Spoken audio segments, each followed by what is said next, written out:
أعوذ بالله من الشيطان الرجيم. بسم الله الرحمن الرحيم.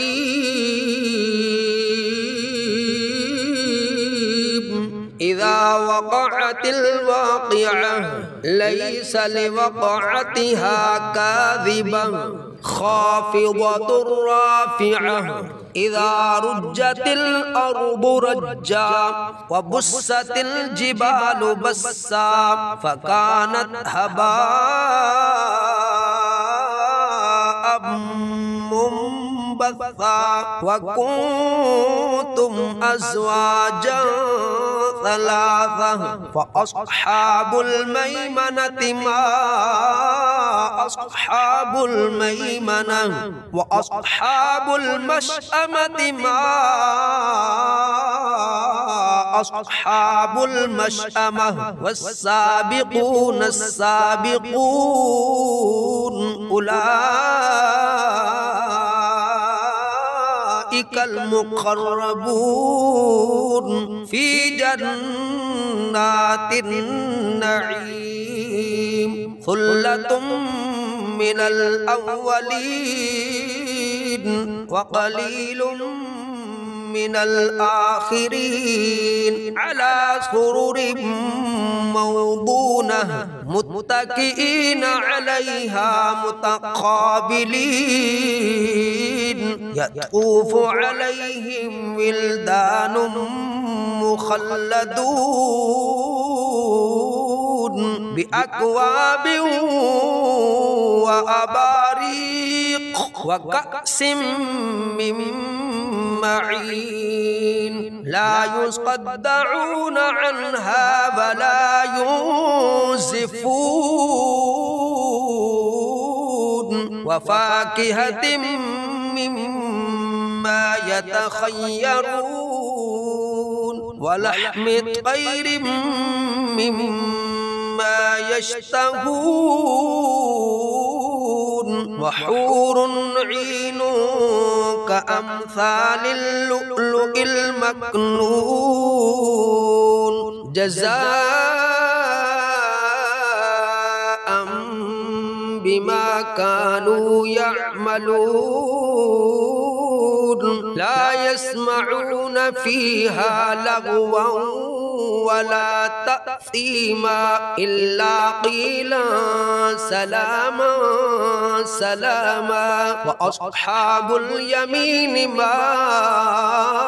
أصحاب اليمين في سدر مخضود وطلح منضود وظل ممدود وماء مسكوب وفاكهة كثيرة لا مقطوعة ولا ممنوعة وفرش مرفوعة إنا أنشأناهن إن شاء فجعلناهن أبكارا عربا أترابا لأصحاب اليمين ثلة من الأولين وثلة من الآخرين وأصحاب الشمال ما أصحاب الشمال في سموم وحميم وظل من يحموم لا بارد ولا كريم إنهم كانوا قبل ذلك مترفين وكانوا يصرون على الحنث العظيم وكانوا يقولون أئذا متنا وكنا ترابا وعظاما أئنا لمبعوثون أبا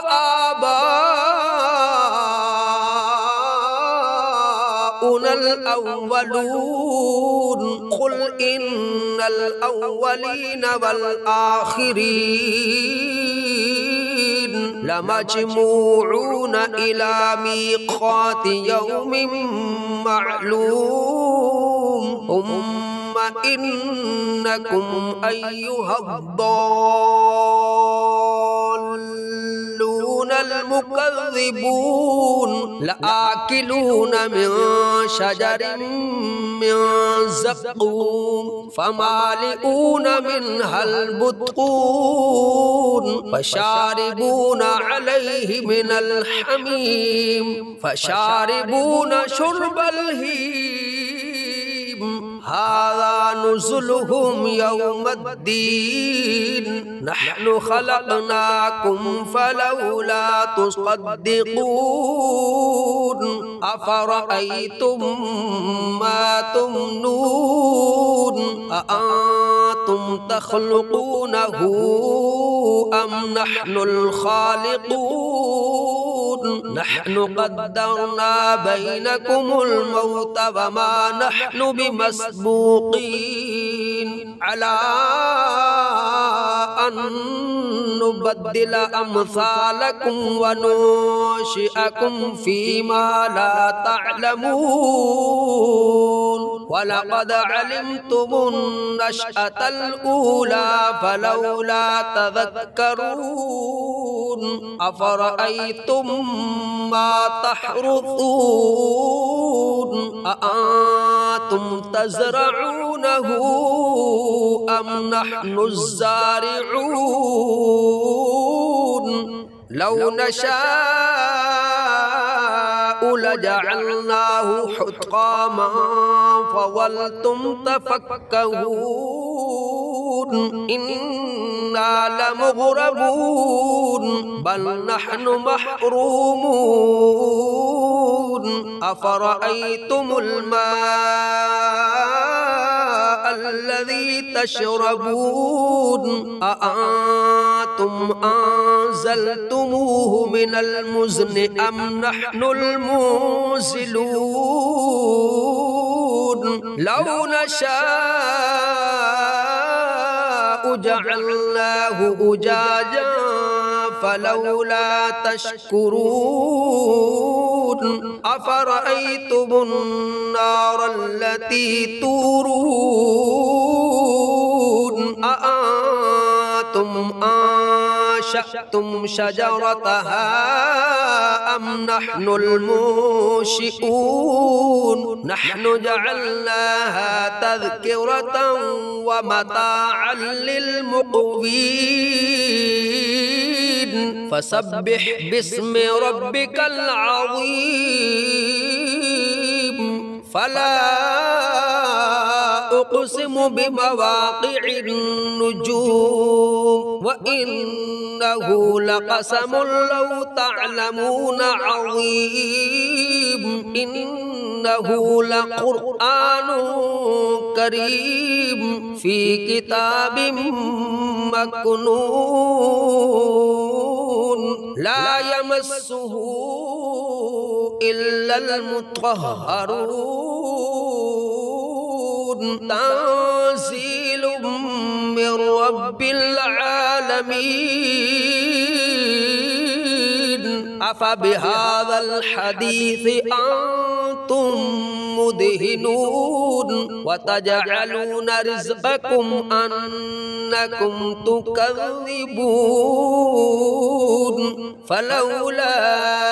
إذا بلغت الحلقوم وأنتم حينئذ تنظرون ونحن أقرب إليه منكم ولكن لا تبصرون فلولا إن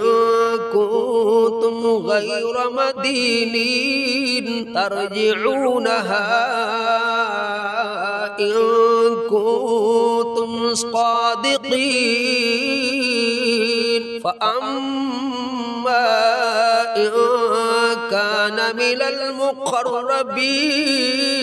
فروح وريحان وجنة نعيم وأما إن كان من أصحاب اليمين فسلام لك من أصحاب اليمين وأما إن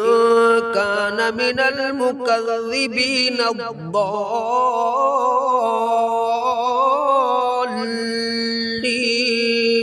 فنزل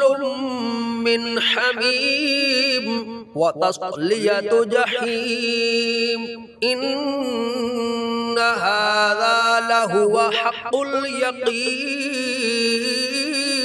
فسبح باسم ربك العظيم صدق الله العظيم.